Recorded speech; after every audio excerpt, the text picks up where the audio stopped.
Halo semuanya, selamat sore. Balik lagi di podcast kita episode 3. Kita akan ngomongin tentang Hari Lingkungan Hidup ya. Sebelum kita masuk ke sesi ini ya, sesi diskusi, kita sambut dulu nih. Halo Mbak Nila. Halo. Halo, kenalan dulu dong Mbak. Halo, perkenalkan saya Nila dari Spekham Surakarta. Oke, kita akan masuk episode ketiga ya ini Mbak ya, Bincang Perempuan. Jadi podcast kita ini namanya Bincang Perempuan gitu. Di episode ketiga ini dalam rangka memperingati Hari Lingkungan Hidup.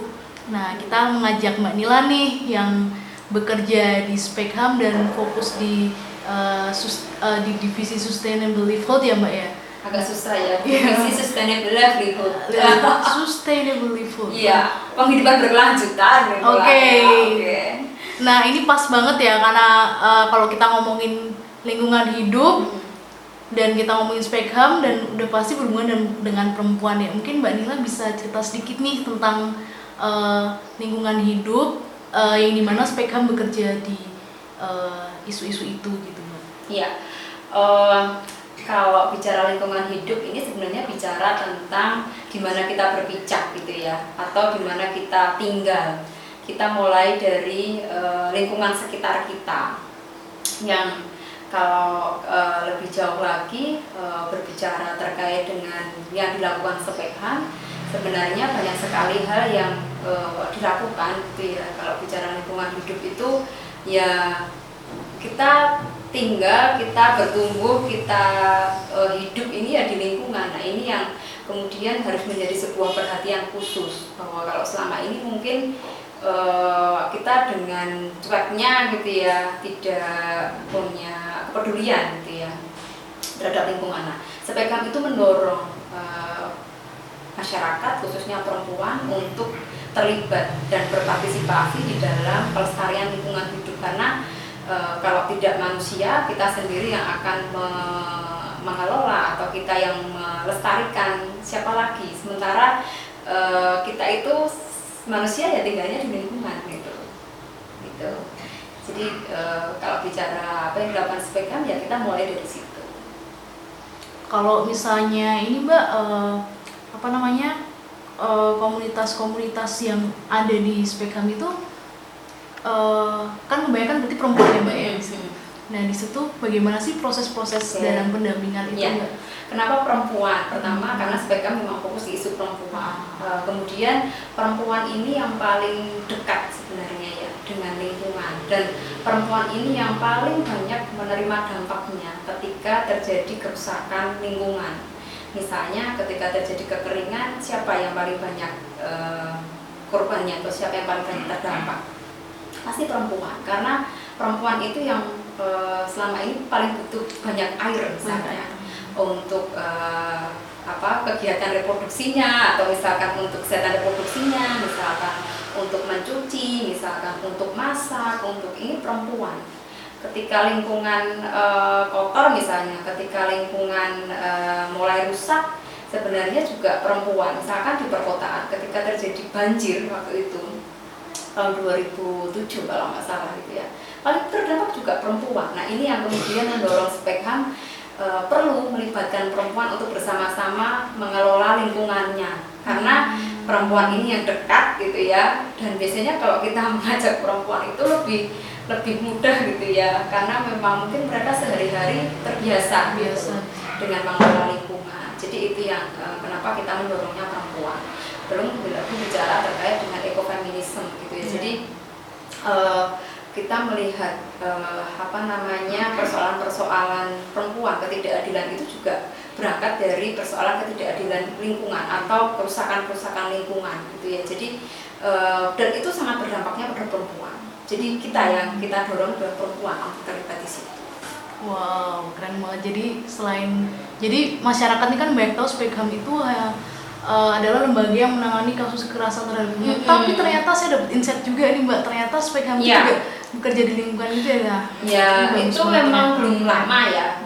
Kalau 13 sih belum lama memang ya. Karena tadi kita berangkat dari selain soal kerusakan lingkungan, dampaknya pada perempuan di pedesaan gitu gitu ya. Kita fokus melihat bahwa di sana banyak sekali perempuan yang tidak punya relasi, tidak punya posisi tawar gitu ya untuk mengelola lingkungannya, mengelola asetnya, mengelola tanahnya. Jadi kalau orang Jawa itu bilang perempuan itu punya kuoso ngopeni, kuoso ngelola, tapi orang kuoso ngedol gitu ya, misalkan untuk ternak, atau tidak kuasa untuk menentukan jenis komoditas tanaman apa gitu ya. Sampai hal kecil misalnya kita mengajak mereka untuk beralih ke pertanian ramah lingkungan. Pasti mereka kan bertanya, saya tanya suami saya dulu gitu ya. Bahkan untuk memutuskan tanahnya dipupuk dengan apapun itu harus konsultasi dengan suaminya. Padahal sebenarnya tanah itu ya tanahnya dia, tanah warisan orang tuanya, sebenarnya kan miliknya dia ya. Tapi perempuan itu nggak punya kuasa, jadi itu yang kemudian perlu untuk kita kuatkan. Artinya bahwa perempuan ini harus punya posisi sebenarnya untuk ikut mengelola, ikut melestarikan, ikut merawat, ikut menjaga lingkungannya. Wah, menarik banget sih Mbak tadi yang Mbak Nila bilang tentang perempuan di pedesaan nih. Ya. Nah, itu kan berarti kan Spekham bergerak di desa-desa ya Mbak ya? Kita di desa dan di kota. Oh, di desa dan kota. Iya, di desa dan di kota. Kalau di kota kita, karena di sini nggak ada pertanian ya. Jadi ya kita mengelola sampah yang dihasilkan dari rumah tangga. Karena kan biasanya perempuan nih yang ya kita tidak bicara domestifikasi ya, atau bicara bahwa tugas perempuan adalah memasak dan segala macamnya. Tapi ini realita, kita kembali ke realita di masyarakat bahwa selama ini yang erat kaitannya dengan memasak, memproduksi makanan di rumah itu pasti perempuan, mayoritas perempuan. Dan kemana sampahnya? So kita mesti kan ke pasar beli macam-macam, itu pakai kresek, pakai plastik gitu ya, dan itu biasanya perempuan. Kalau ini nggak di manage, nggak dikelola, akan berapa sampah yang kemudian tertumpuk. Nah ini yang kita ajak nih para perempuan yang sisa sayuran, yuk kita olah jadi kompos biar nggak tercampur-campur dengan sampah-sampah plastik yang akhirnya nggak bisa terurai. Yang sampah plastik yuk kita kumpulkan, kita jual, selain mengurangi juga bisa nambah penghasilan juga ya. Wah, keren banget ya Spekham, ya ampun. Ya ini proses ya, proses panjang sih sebenarnya untuk mengajak itu, karena kalau nggak kita mulai kapan lagi gitu ya. Bahkan Spekham itu sudah mulai bicara tentang pengolahan sampah sejak tahun 2008 sebenarnya. 2008 sampai akhirnya sekarang program pemerintah pun semua beramai-ramai untuk membentuk bank sampah kan, di RT dan tingkat RW. Spekham sudah memulai sebenarnya 2008 itu sudah kita mulai di beberapa kelompok dampingan kita. Itu kalau boleh tahu Mbak, itu kalau di desa-desa nih itu ada di kabupaten mana aja, terus kalau di kota tuh ada di kota mana aja Mbak? Kalau di pedesaan kita bekerja di Boyolali, kemudian di Klaten, ada di Brebes ya, 3 wilayah kabupaten itu yang baru kita intervensi karena memang keterbatasan resources kita yang untuk menjangkau. Inginnya sih semua kita jangkau. Tapi kalau yang pengelolaan sampah itu kita di perkotaan, di Surakarta, di Solo kita mulai itu sejak 2008 sebenarnya. Tapi baru kita kuatkan lagi dan sekarang sudah ada berapa ya, 11 bank sampah ya yang kita dampingi di 6 kelurahan. Memang sih belum semuanya karena memang tadi ya resources kita kalau maunya sih semuanya 54 kelurahan gitu ya, tapi resources kita. Wah, keren banget nih ya Mbak ya. Kalau boleh tahu juga nih Mbak, ini kan berarti kita ngomongin bank sampah, ngomongin pengolahan lingkungan yang dilakukan oleh komunitas bersama Spekham di desa dan kota gitu.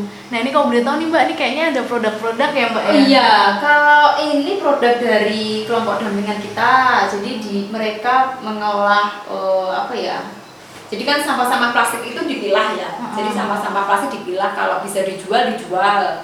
Kalau tidak bisa dijual, misalkan kayak bungkus kopi, saset kecil-kecil, bungkus minuman sasetan atau pewangi, itu kan nggak bisa dijual ya. Kalaupun dijual harganya murah banget gitu ya.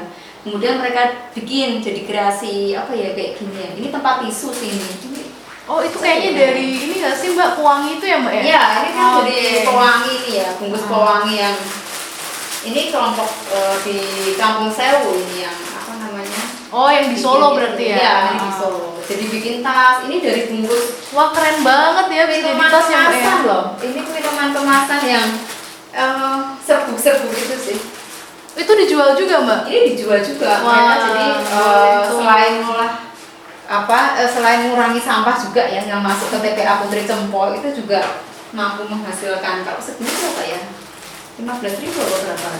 Wah, Masih 15.000 masih terjangkau ya. terjangkau ya. Tapi kan bahan-bahannya mereka nggak beli ya, ini memang dari sampah yang mereka kumpulkan, mereka bersihkan gitu. Terus kalau ini bunga mawar ya, ini teh mawar, bukan bunga mawar, ini teh mawar. Teh mawar ini karena di Celuntang itu kan, Celuntang Boyolali, itu kan banyak sekali bunga mawar segar. Mereka memang daerah penghasil mawar. Dan ketika harganya murah itu mawar dibiarkan jatuh nggak diolah biar menambah nilai ekonominya. Ini kita ajari mereka bikin teh mawar. Teh mawar ini sudah ada PRT-nya juga ini izin dinas kesehatan ya, jadi aman dikonsumsi. Terus kalau yang ini bawang goreng ini. Nah ini cerita sedikit ini.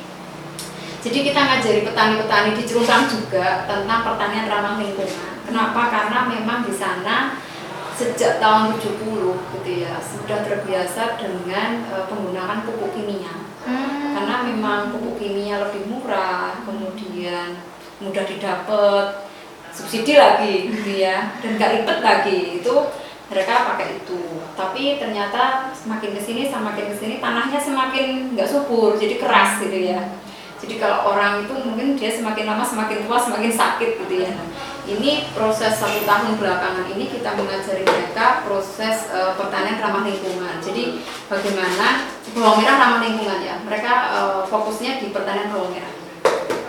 Kemudian mereka pakai bahan-bahan lokal untuk bikin kompos, bikin pupuk cair, itu bikin pestisida nabati itu ya dari bahan-bahan sekitar. Dan hasilnya bawang merah itu ternyata jauh lebih kuat, lebih tahan lama. Meskipun mungkin hasilnya beda ya, hasilnya kecil-kecil ya, tapi ternyata itu lebih sehat, lebih kuat gitu ya. Jadi lebih tahan lama. Bisa dibayangkan ketika dibandingkan dengan yang dipupuk setiap hari itu 1 bulan, 1 minggu, 1 minggu sudah mulai agak cepat busuk. Tapi kalau yang kalau itu dibayangkan itu masuk ke tubuh kita gitu ya, yang ada pestisidanya, ada ininya gitu ya. Artinya kan sebenarnya kita mengajak mereka untuk hemat sama sehat. Nah ini mereka bikin bawang goreng, jadi pas murah mereka bikin. Ini kelompok perempuan di Celuntang.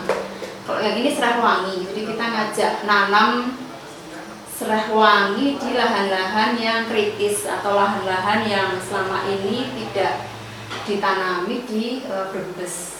Oh di Brebes. Ya, ini di Brebes karena di sana banyak lahan-lahan kritis ya. Di sana juga sama persoalannya, tanahnya itu sudah sakit gitu ya, jadi harus diobat terus, harus dikasih pupuk kimia terus. Nah, banyak tanah yang kemudian nggak produktif dibiarkan mangkrak. Nah, kita ajak petani, kita sewakan lahannya gitu ya, kemudian mereka tanam serai wangi, kemudian disuling jadi sabun ini.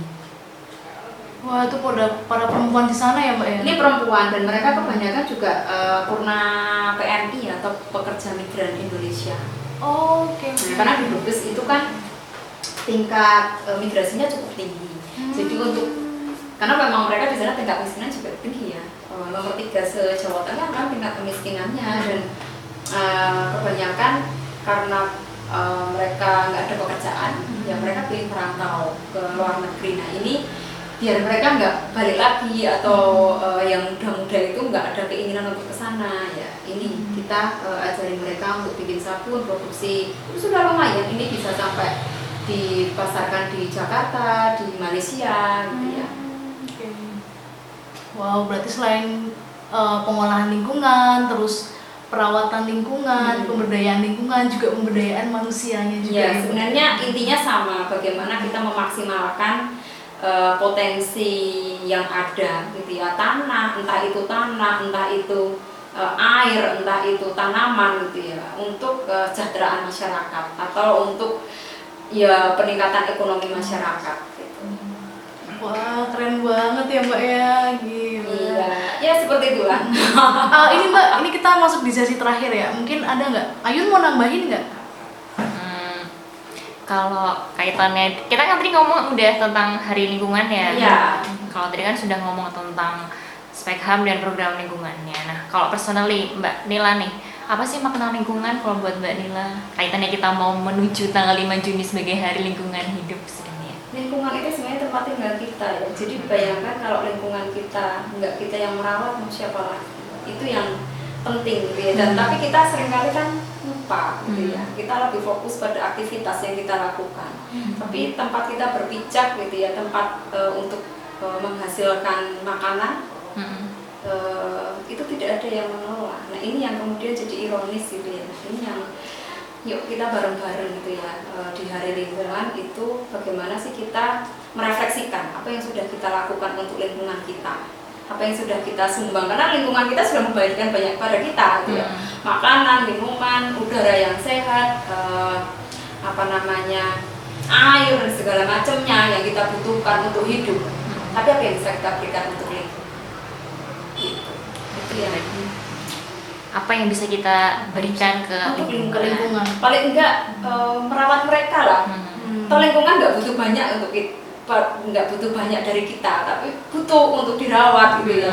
Mereka menghasilkan untuk kita, tapi kita nggak pernah merawatnya. Nah, itu yang jadi refleksi. Makanya ketika kita ngomong dengan kelompok perempuan, karena perempuan itu lebih sensitif ya, perempuan itu lebih peka, bukan sensitif, perempuan itu lebih peka. Saya ngomong kayak gini kalau dengan laki-laki nanti saya dibully nggak? Kalau ngomong dengan laki-laki mungkin apa sih lingkungan gitu ya. Tapi kalau ngomong dengan perempuan itu kan dengan hati. Apa sih yang bisa kita berikan? Sudah banyak loh perempuan lingkungan memberikan pada kita, tapi kita bisa memberikan apa? Itu akan lebih kena. Makanya kenapa yang kita dampingi adalah perempuan. gitu. Oke. Iya sih. Iya, ini soalnya kan kita bilang perempuan ya. Iya. Oke, udah itu sih. Itu tadi udah sebagian dari pesan-pesan Mbak Nila ya terkait dengan Hari Lingkungan tanggal 5 Juni nanti. Oke, itu tadi quotes yang bagus Mbak. Kita bisa highlight itu bahwasannya apa sih yang bisa kita berikan kepada lingkungan gitu. Kita udah ngerawat belum sih gitu. Nah, itu teman-teman. Jadi kita semua ayo kita bareng-bareng kita rawat lingkungan, mulai dari merawat diri kita dan di lingkungan juga. Dan perempuan bisa kok ya Mbak ya? Bisa. Dan perempuan itu leader nih. Perempuan itu leader dan bisa jadi motivator, bukan motivator tapi leader untuk merawat itu perempuan sebenarnya. Karena kalau kita mau bicara bumi ini sebenarnya kan yang bumi itu seperti perempuan ya. Dia yang menghasilkan, dia yang memberi, dia yang itu seperti perempuan. Ya seperti kembali lagi ke kita. Oke Mbak Nila, terima kasih banyak Mbak ya. Selamat sore. Ya ampun, itu Selamat sore. Makasih banyak, itu insight yang banyak buat kita. Semoga para pendengar juga mendapatkan banyak ilmu-ilmu ya dan manfaat dari perbincangan kita sore ini. Oke Ayun, Mbak Nila, kita undur diri dulu ya. Terima kasih. Selamat sore. Thank you semuanya, Mbak. Dadah.